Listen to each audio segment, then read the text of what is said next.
Hi everyone and welcome. Today I want to talk about why one of our largest diet myths is failing us, and it's failing us catastrophically. So when you think about it, it's almost kind of unbelievable that we as a society really believe so hard in this. And I think that it's probably ingrained in your brain as well as mine that there is some sort of truth to this, but it doesn't make any sense. So I'm going to go through why low calorie diets fail, and why not just what we are eating, but also when we are eating matters, and how to lose weight, whether you are reducing your calories or not, and actually how you could reduce your weight being on a low calorie diet, even though that is completely unnecessary. So before we get into it, I just want to ask you to please hit that subscribe button down there somewhere.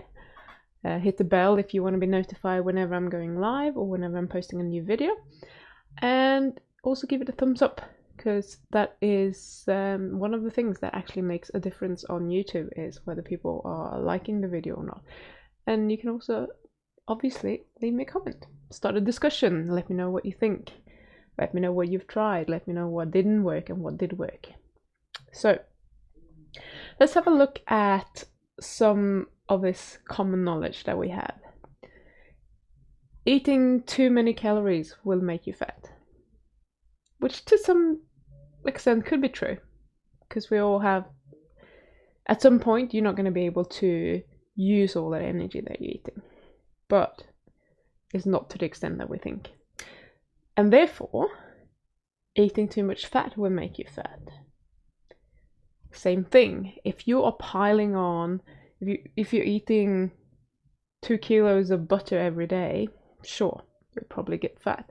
But how many people manage to actually do that, just eating fat? It's really, really hard to eat massive amounts of fat without feeling sick. So that's not actually something that we really need to be concerned about. And now I have some software popping up here. And a third thing, reducing your calories. I love this one. Reducing your calories with 500 calories per day will allow you to lose half a kilo of body weight or body fat, they actually say, per week, or 1 pound per week. That must be my favorite. So we think that our bodies are simple math.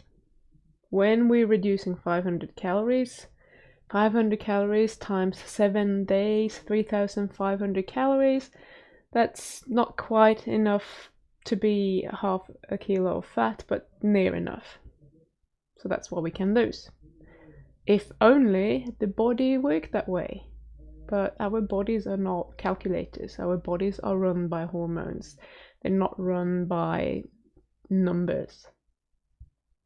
So none of these three things, that we're eating too many calories so we're getting fat, and therefore eating too much fat will make you fat, and reducing your calories with 500 calories per day will make you lose half a kilo per week. None of these are correct, and I think that most people that try those methods have found that they fail, and that is because that's not how our bodies work.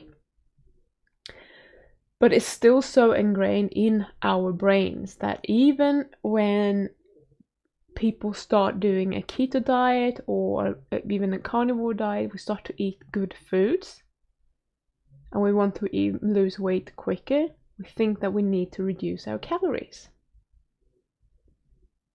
And I'm telling you, it's not sure if you are eating massive amounts that is going to make a difference. But if you're eating a normal amount, your body will adjust and your body will use whatever it is that you're eating, keep your metabolism up. But we also have something that is called a body weight set point, which we with time can change, but that is not going to change instantly. And it's definitely not going to change because you reduce your calories all of a sudden. It will resist that change. So even when we start eating a good diet, we try to somehow reduce our calories a little bit sneaky here and there to try and lose weight a little bit quicker, because we think that if I'm going that extra mile, I will lose my weight quicker. But that is actually completely unnecessary. And often, if you're eating a good diet and you're eating at a good time, those extra calories that you're cutting is not going to matter. So you may as well just keep eating them. You're still going to lose as much weight as if you didn't. And sometimes it's going to backfire, but that depends on a few other variables. So the problem is that low calorie dieting doesn't make any sense to your body. What makes sense to our bodies is the hormonal response that we get. So our bodies don't measure calories when we're eating them. Our bodies are measuring other things in the food that our bodies react to, and therefore we will have a certain hormonal response. And as a response to those hormones, our metabolism will go up, it will go down, it will store things, it will burn things, etc. So it's all down to hormones, these signals in your body that is telling your body what to do with this energy. And this is really, really hard to get your head around. Maybe not when I'm saying it, it sounds like this is what is happening and that makes a lot of sense. But your brain is going to go back to, yeah, but if I'm reducing my calories, surely I will lose more weight. Because we have been told this over and over and over again. I'm born in the 70s and I've basically grown up with this madness around me. For those of you who are a bit older, you might remember your grandparents maybe. They probably never ever even knew what a calorie was. They didn't count calories. They ate 3 meals a day. They were not overweight. They didn't have these problems that we have today. So what were they doing differently? They did a lot of things differently. First of all, they probably ate better food, but many of them probably also had a lot of carbs that we are talking about today as not being so good for us. But it's not just down to the carbs. Okay? So this body weight set point that we have, it's kind of a survival mechanism, if you like. So it's there to prevent us from starving when we don't have enough food. So what it will do is that it will make sure that we're not losing a lot of weight by lowering our metabolism. And I'll be explaining a bit about how this works very soon. And it also works the other way around. When you start eating a lot of food, all of a sudden, if you, let's say you've been out hunting and you run into a mammoth and you kill it and you're just having a feast for 3 weeks, eating mammoth every day, you couldn't gain a massive amount of weight. But your body is not going to allow you to do that because it has its set point. It will ramp up your metabolism, it will start burning more energy, but it will, of course, when you're getting to a certain amount, it will start also saving some of this as fat. So what it is basically is that it's a resistance for your body to increase or decrease your body weight from where you are right now. And that's one of the reasons that it's usually hard to change your body weight a lot within a short period of time. So most people who go on a low calorie diet, what they will do is that since you're not eating a lot of food, let's say you're eating 1,000 calories per day, that's your limit, that's what you have decided to do. So if you do that and you don't want to be hungry, you're scared of being hungry, you're probably going to eat, let's say 6 times per day. At a minimum 3, but I don't think most people nowadays eat 3 times per day. Most people eat 6, 8, 10 times. If they're grazing all day long, things are just going into their mouths constantly. So you're having breakfast, you're having your 100 calorie snack, and you have lunch, and you have another 100 calorie snack, and then you have dinner, and then you might have another 100 calorie snack in the evening. So that you're eating all day long. What is happening in your body then is that every time you're eating, you will have an insulin release. Insulin will help you store these nutrients that you're eating. But what's more important in terms of weight loss is that it will prevent lipolysis. which is the process of breaking down your own body fat. Okay, so it will prevent any fat from coming out of your fat cells and being used as energy. So this just defeats the purpose completely. So you're eating less calories because you want to lose weight, but you're eating and grazing throughout the day, which totally prevents your body from using whatever stores you have stored. It will completely shut off, close the gates to your adipose tissue and say, no, we're not having any of that. You better stay in there because we're eating right now, so we're in storage mode. Even if you're not eating a lot of calories, it's the constant release of insulin. It's the signal that tells your body that this is what we're doing. Because your body doesn't know how many calories are in there, in the food that you're eating. It doesn't know that ideally, your body wants more calories to function optimally. Are you with me? I hope you are. So, whenever you're decreasing your caloric intake and you're spreading it out throughout the day, and you have a constant insulin secretion throughout the day, you will promote storage of these nutrients, but what's important here is that you won't be able to use your own fat stores. Okay, so this is not all. Because you cannot access these fat stores, your metabolism will be forced to go down. Because if you're only eating 1,000 calories per day, and let's say you need 1,200 to survive.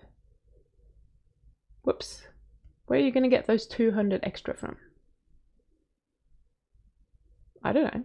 You can't access your stores because you're eating constantly. So your body's going to have to lower the metabolism somehow, and that might be by making you cold. So we're not wasting any energy on keeping us warm.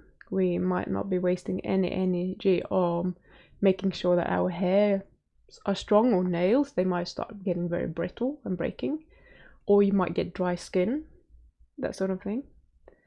And that is your body's way of conserving energy. So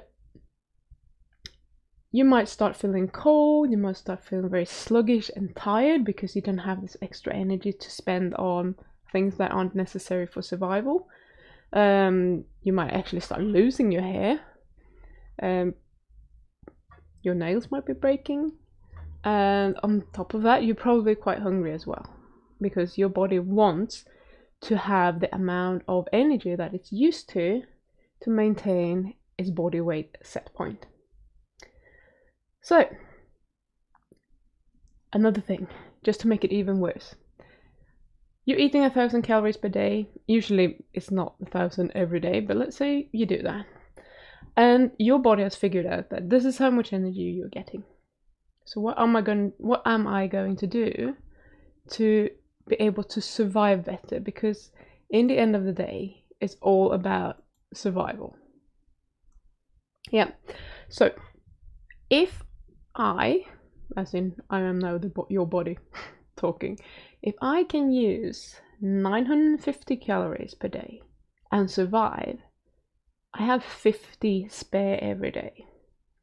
And I can put this on as body weight, as body fat. And this is very clever, because if I do this, the next time there's a shortage of food, we are prepared. We have a little bit extra, and we're not as near death as we are now. So this is when you've been on a low calorie diet for a while, and all of a sudden, out of the blue, doesn't make any sense to you because you haven't started eating more, you start putting weight on. That's what your body does. It just reduces your metabolism even further to increase your chances of surviving in the future, because it can. So then you probably lose motivation, and what happens when we lose motivation? We start eating like we did before. There's no point. If I'm gonna gain weight anyway, why am I starving myself? I might as well just eat. So you start eating and boom, you just put a lot of weight on. Because your metabolism has now got a new set point at 950 calories per day. And you are eating 1900, which is twice as much as you're actually burning. So you are going to put weight on. And this is how the JoJo dieting is working basically.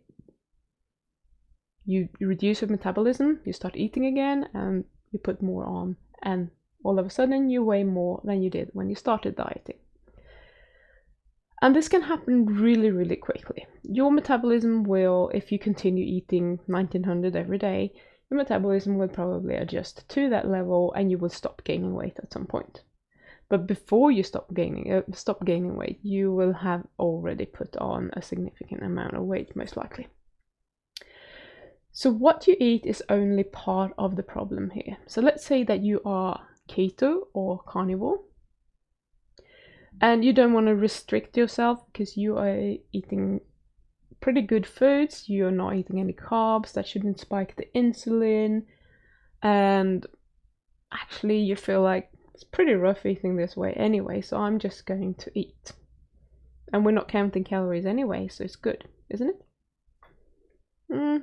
Yeah, to some degree. But let's say that you have breakfast. You have an omelette for breakfast. You have pork scratchings throughout the morning because you like snacking on something. Then you have a steak for lunch, and maybe you just have some bone broth in the afternoon because that's good and healthy, isn't it?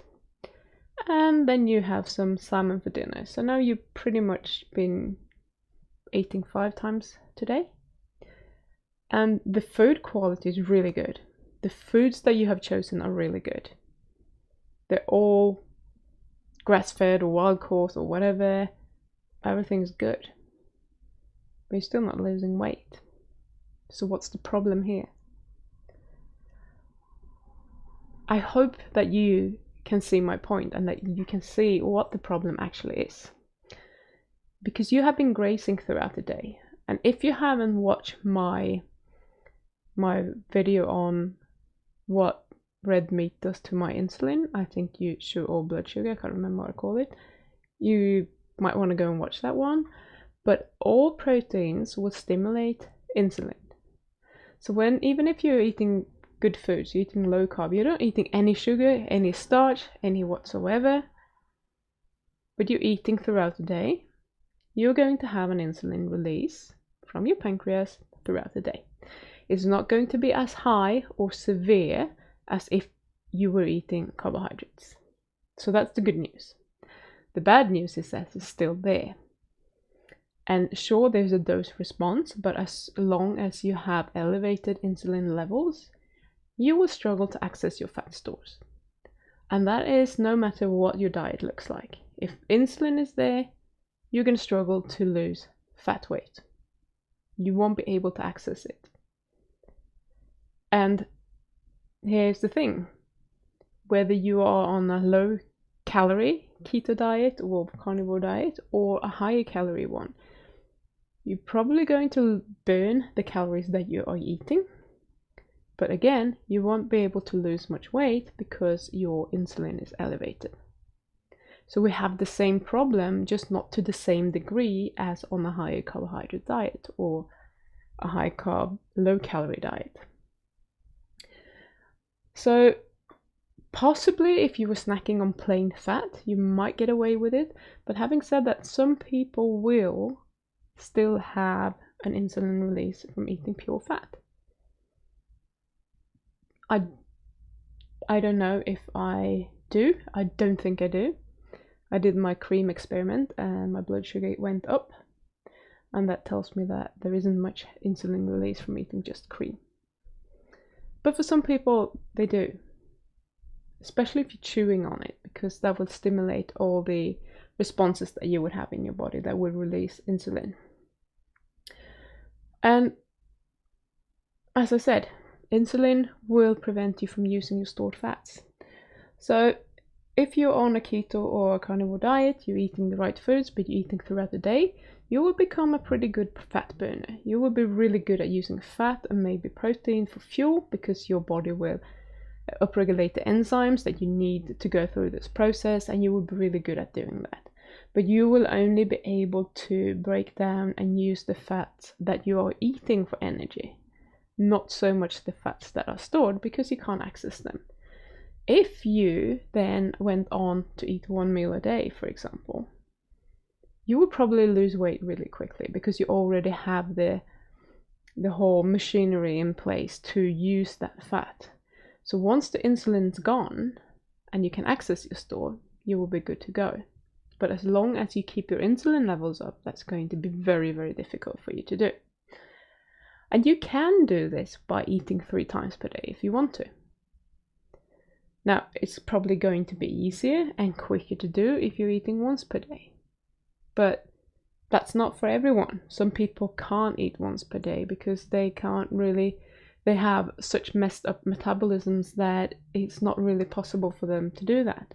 It might take them years to get used to that. But if you can do that and you feel good, then I would encourage that. But if you want to eat 3 times per day, make sure it's 3 times per day and not 3 meals that drag out for 2 hours each. You eat your meal, then you're finished, you have a break, let your body reset. And if it's a low carb meal, your insulin is not going to go very high, and it will probably go down fairly quickly unless you're very insulin resistant. And voila, you can burn fat between meals. That's how we're meant to be working. And you could actually do this with a low calorie diet, but you don't need to lose weight. Because then you would have, let's say you have 3 meals of 400 calories each or whatever. That's nothing, by the way. Your body could still keep your metabolism up and going if you allow it to access your fat stores. Then it's not a problem. Then you can keep your body at the metabolic rate that it is at, because you have a metabolic rate set point as well. Your body doesn't like change. So we'll just keep doing this, and it will keep burning and using energy at the rate that you have been doing previously. But now you've gone down, you don't eat as much, and you're able to access your fat stores. So you can do this with a lower calorie diet, but you can also do it by eating more. So you don't have to restrict your calories to lose weight if you are allowing your body to get low enough in insulin. You need to have these breaks between the meals. For some people, those in the breaks needs to be much longer than other people, but that's obviously something that you will have to experiment with. And if you're super, super hungry before your next meal, let's say you have breakfast at 8 a.m. and then you're not going to have lunch until 1, and at 12 you're starving and you're almost dying, just have lunch at 12 and eat a lot of food to keep you full until the next meal. There's no point here, oh no, I can only eat my 400 calories because I'm on a low calorie diet. And then you're going to be miserable, you're going to be hungry, you're going to be hangry, and you're really, really going to struggle to not be snacking. And it's so much better for you to have a large meal there rather than snack. Oh, I'll just have a little protein snack. That's no drama, it's just protein. It is a drama if you're talking to your fat storages and whether they are actually going to release any body fat for you to use as energy or not. So either you just persevere and you just sit through the hunger.